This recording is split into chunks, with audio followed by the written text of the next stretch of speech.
di sini saya akan menjelaskan mengenai hewan di lingkungan abiotik. Jadi, hewan itu merupakan organisme yang sifatnya motil atau organisme yang dapat bergerak dan dapat berpindah tempat.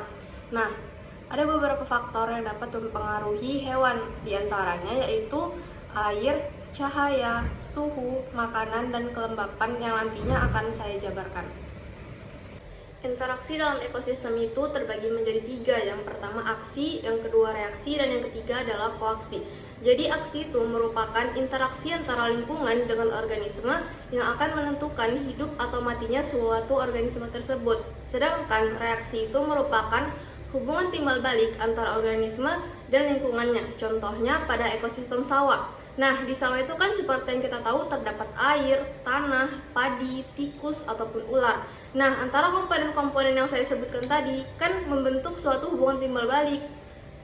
Lalu yang terakhir ada koaksi. Jadi koaksi itu merupakan hubungan timbal balik antara organisme dan organisme lain. Contohnya seperti simbiosis mutualisme. Jadi antara kerbau dan burung jala.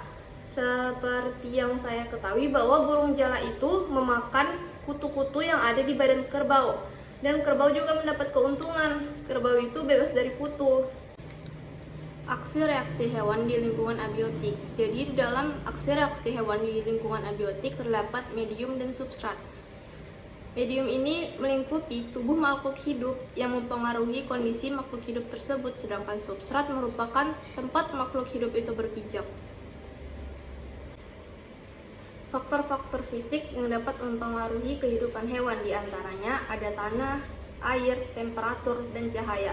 Nah, kandungan-kandungan di dalam tanah yang dapat mempengaruhi hewan, contohnya itu seperti kandungan air, suhu, dan kelembapan. Karena setiap hewan itu memiliki toleransi suhu yang berbeda-beda untuk tempat dia hidup. Lalu ada air. Jadi ketika terjadi penguapan air, maka hal itu dapat menyebabkan kekurangan air pada hewan sehingga dapat menyebabkan hewan itu terkena dehidrasi. Yang ketiga ada temperatur. Jadi setiap hewan itu memiliki batas toleransi suhu yang berbeda-beda.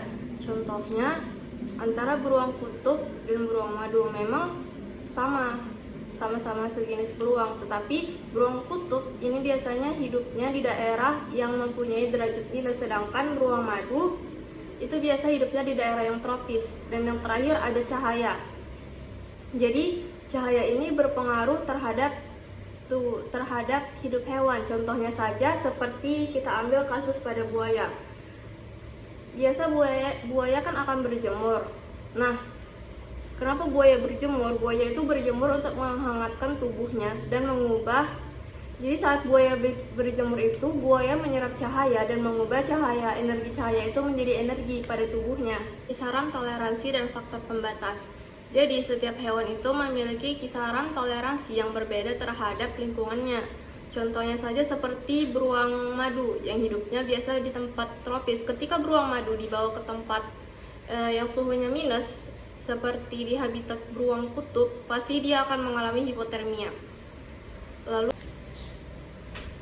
unsur-unsur zat organik yang mempengaruhi hewan. Jadi hewan untuk mendapatkan senyawa organik, hewan itu akan melalui proses mencerna organisme lain. Yang organisme lainnya ini saat dicerna itu akan diubah menjadi senyawa sederhana yang digunakan untuk berbagai proses kegiatan hewan. Contohnya ketika hewan mencerna organisme yang dalam organisme itu mengandung karbohidrat atau protein. Nah, karbohidrat itu kan ketika dicerna akan menambah energi. Sedangkan protein ketika dicerna, protein itu akan dipecah menjadi asam amino. Nah, seperti yang kita ketahui bahwa asam amino itu berperan dalam proses metabolisme sel. Lalu ada unsur-unsur zat anorganik yang mempengaruhi kehidupan hewan. Di antaranya ada air, oksigen, dan nutrisi. Nah, jadi fungsi air pada hewan itu dapat difungsikan sebagai pelarut nutrisi pada hewan, sedangkan oksigen dapat membantu proses respirasi pada hewan. Dan nutrisi anorganik. Nutrisi anorganik ini seperti mineral dan garam. Jadi mineral dan garam ini kan dibutuhkan pada hewan untuk keseimbangan elektrolit di dalam tubuhnya.